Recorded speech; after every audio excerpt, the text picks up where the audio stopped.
Hello friends, वेदना stories में आपका स्वागत है। मेरी आज की कहानी है शापित। रश्मि, कहाँ हो तुम? भाई, ये करेलों का मसाला तो कच्चा ही रह गया है।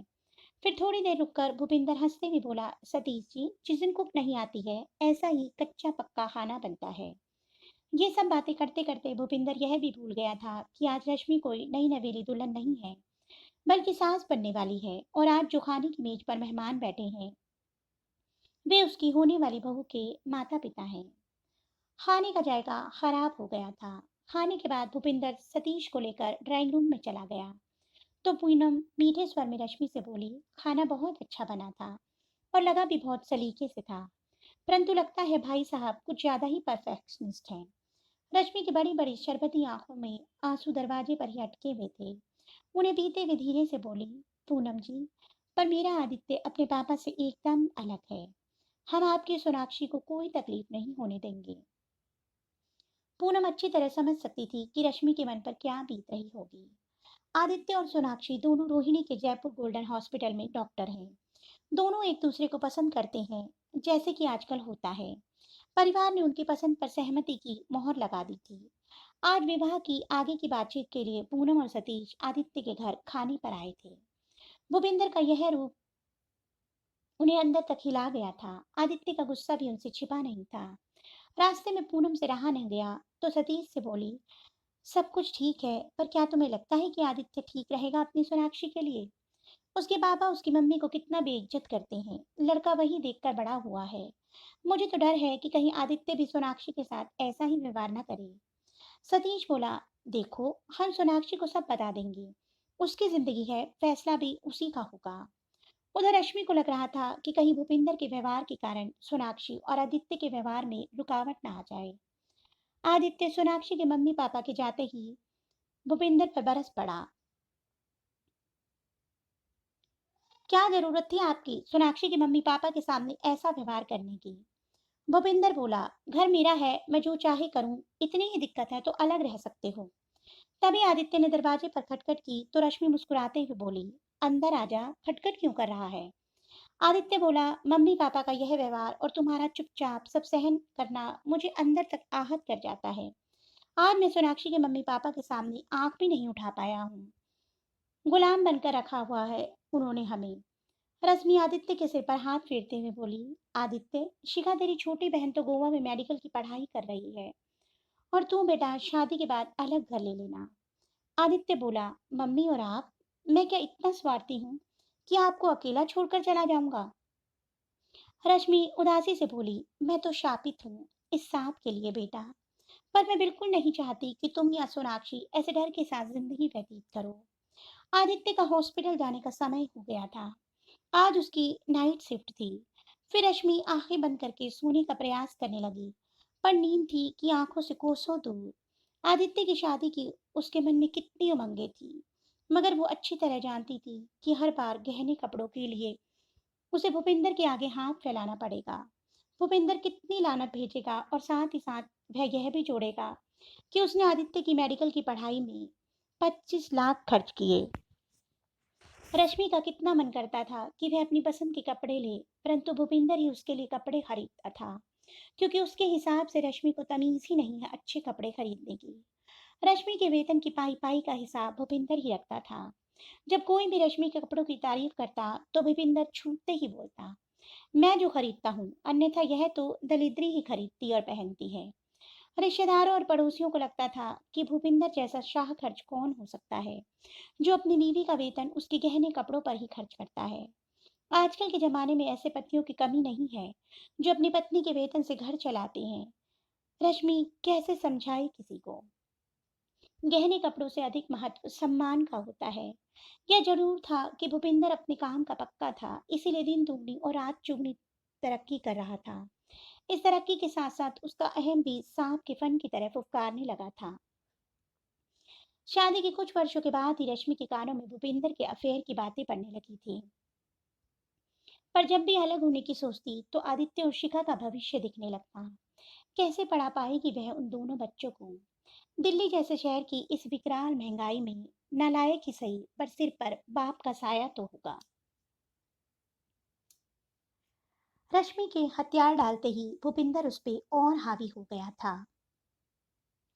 रात दिन वह रश्मि को कोसता रहता, पर अब उस हिमशिला पर कोई प्रभाव नहीं पड़ता था। घर तीन कोणों में बट गया था। एक पाले में रश्मि, आदित्य और दूसरे पाले में था भूपिंदर। शिखा आज के दौर की स्मार्ट लड़की थी, इसीलिए वह किसी भी पाले में नहीं थी। वह अपने हिसाब से पाला बदलती रहती थी। आदित्य बेहद ही संवेदनशील युवक था। रात दिन के तनाव का प्रभाव आदित्य पर पड़ रहा है। 30 वर्ष की कम उम्र में ही उसे हाइपर टेंशन रहने लगी थी। आदित्य जैसे ही अस्पताल पहुंचा, सोनाक्षी वहीं खड़ी थी। वह धीमे स्वर में बोली, आदित्य, कल ड्यूटी के बाद मुझे तुमसे जरूरी बात करनी है। आदित्य को पता था कि सोनाक्षी क्या कहना चाहती है। सुबह आदित्य और सोनाक्षी जब कैंटीन में आमने सामने थे, तो सोनाक्षी बोली, आदित्य, देखो, मुझे गलत मत समझना, पर मैं ऐसे माहौल में एडजस्ट नहीं कर सकती हूँ। क्या हम विवाह के बाद अलग फ्लैट लेकर रह सकते हैं? आदित्य बोला, सोना, मुझे मालूम है तुम अपनी जगह सही हो, पर मैं अपनी मम्मी को अकेले उस घर में नहीं छोड़ सकता हूँ। सोनाक्षी बोली, अगर तुम्हारी मम्मी हमारे साथ रहना चाहे तो मुझे कोई प्रॉब्लम नहीं है। जब आदित्य ने यह बात घर पर बताई, तो भूपिंदर गुस्से से आग बबूला हो उठा। वो गुस्से में बोला, तुम्हारा तो यही होना था, गोबर गणेश। जो लड़का माँ का पल्लू पकड़कर चलता है, वह बीवी के इशारों पर ही नाचेगा। आदित्य बोला, पापा, आप चिंता न करो। आपको मुझसे और मम्मी से बहुत प्रॉब्लम है ना, तो मैं मम्मी को भी अपने साथ ले जाऊंगा। ऐसा लगता है घर घर नहीं है, एक जेल है और हम सब कैदी। भूपिंदर दहाड़ उठा, हाँ, यह जेल है ना, तो रिहाई की भी कीमत है। अपनी मम्मी को क्या ऐसे ही लेकर चला जाएगा? वह मेरी पत्नी है। और सुन लड़के, तेरी पढ़ाई पर 25 लाख खर्च हुए हैं, पहले मैं वापस दे देना और फिर अपनी मम्मी को रिहा कर ले जाना। आदित्य की विवाह की तिथि निश्चित हो गई थी और भूपिंदर ना चाहते हुए भी जोर शोर से काम में जुटा हुआ था। आदित्य किसी भी कीमत पर अपनी माँ को अकेले उस यातना गृह में नहीं रखना चाहता था। इसीलिए आदित्य ने किसी तरह से 20 लाख का बंदोबस्त कर लिया था। विवाह बहुत धूमधाम से संपन्न हो गया। 14 दिन बाद आदित्य और सोनाक्षी सिंगापुर से घूमकर लौट कर आए थे। आदित्य ने माँ को सूचित कर दिया कि वह अपना सारा सामान लेकर उनके पास आ जाए। मगर रश्मि का फोन आया कि आदित्य रविवार को एक बार घर आ जाए। उसके बाद ही वह आदित्य के पास रहने आ जाएगी। आदित्य को लग रहा था कि शायद मम्मी को निर्णय लेने में मुश्किल हो रही है, या फिर पापा उन्हें ताने मार रहे होंगे। जब आदित्य और सोनाक्षी घर पहुंचे, तो देखा घर पर मरघट सी शांति छाई हुई थी। आदित्य ने देखा माँ बहुत थकी थकी लग रही थी।